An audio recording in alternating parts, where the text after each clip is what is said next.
Hey everyone, so update on the crypto markets, where we're at the moment, and some key levels that you need to be looking out for to confirm that we are still in this uptrend and that we have some confidence that we're going to move forward. I wanted to get this video out a little bit earlier. Unfortunately, I couldn't. I would have probably timed it like the goat with what I had to say, because I was actually going to say be careful for some volatility with the FOMC meeting at 7:30 UK time this evening. And expect volatility more likely to the upside, because remember, the charts are going to show us what the news is essentially going to be and the direction of travel, because obviously we've been at these low prices looking for some kind of reversal. We reset the open interest and the funding rates and stuff, so all of that is neutral. So we're in a position where we're looking for longs, especially after a 40% decline in Bitcoin, and the FOMC meeting looks like it may have possibly given us that. So that's basically what I would be looking at. I still think that the recent low is in at about 42k. I don't think we go below this, but like I said, if we do go below this and we break this, especially at this 40k, then we can look for lower prices, but we are not there yet. So we're obviously trying to break this downtrend line up here, which we have had in place, and I'm sure everyone is watching, and that might coincide somewhere with that 53 area, which is going to be big resistance moving back up. So we really want to get back above this to be confirming a bullish bias and bullish momentum. Okay, so we want to get above 53, not quite there yet. What we have done though is, on the bigger time frame, is we had this big downtrend, this big breakout, from this line, from this trend line up here, and then we basically come down, retested it over here, closed above, okay, and that was really nice. And now what we've done is basically retested this zone on the trend line again, and now we're looking to use this as support. We spoke about this earlier in the week, didn't we? We said look for a move down to maybe those lower 40s, or at least get lower than that previous, get lower than last week's previous low, okay, to maybe just retest that zone. I would say that this is a sufficient enough test for me, because essentially, we've retested this macro downtrend line, which is the bigger picture. Sure, we could come down a little bit lower, maybe retest it again, but maybe given today might give us that catalyst for what we are looking for to move higher.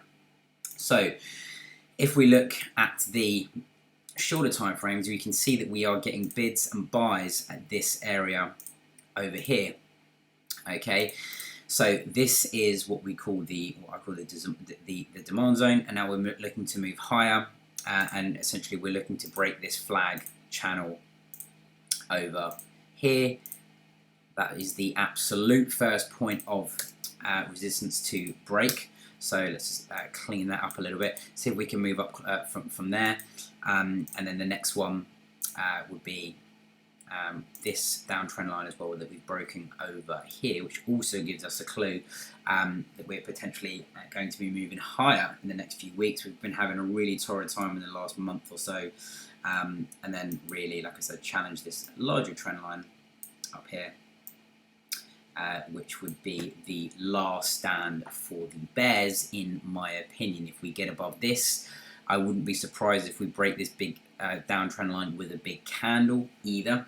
Maybe we move up here, consolidate for a day or a week or something, and then get that push up into this zone over here. So this is the bullish zone, and then really when you get into like 60 plus and we get higher time frame closes there, gigaball, we're looking to really take that up and swing this market higher, and then break that 70k ceiling that we can't seem to quite get above just yet. So that's what we're looking out for, and yeah, that's pretty much the picture. We really just want to break out from this consolidation over here and really move this to the upside. A nice 6% move today from the lows of today, which has been super good for BTC, and you can see some of the other cryptos as well are also moving stronger than Bitcoin after that move. So yeah, that's the way that I'd be looking at it. And if we actually look at the traditional markets and we look at the S&P, we've also got favourable, should we say, inflation news from the FOMC, and that's basically telling us that that we want to move higher, and I would not be surprised. In fact, I would expect the S&P to actually make higher highs and break to new highs pretty soon, given that news. We actually got this really nice gap fill over here, which is pretty nice and big move up. And I imagine, yeah, there's the Dixie. So we got this big, big wick on the Dixie today, and that this is proving an area of resistance. So maybe this gives us at least some relief to move a little bit higher. S&P looking good. That's good for Bitcoin.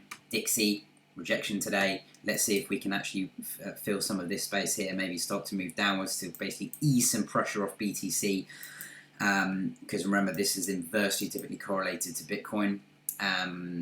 So that's pretty much how we're looking at it. And I think earlier today in the actual what Powell said in the meeting was, he was saying basically, we don't need to do anything with inflation, with raising interest rates just yet. Maybe in the future when the time comes, fine. But at the minute, we're good to go.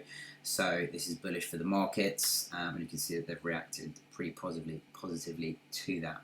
So that's pretty much what I'd be looking at.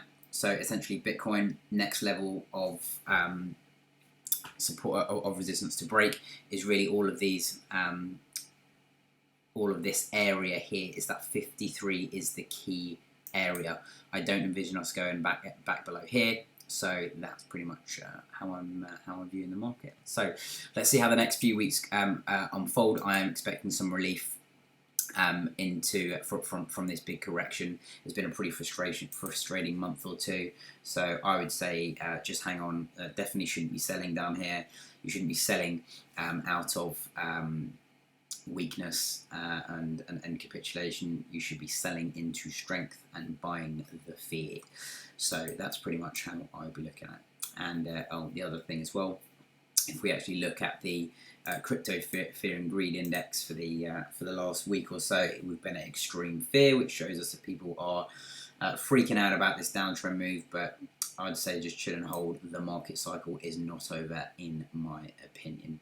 So if you like the video, please go ahead down below and give me a like. Helps me know and give me feedback that you want to see this content. And I'll catch you in the next video. Peace out.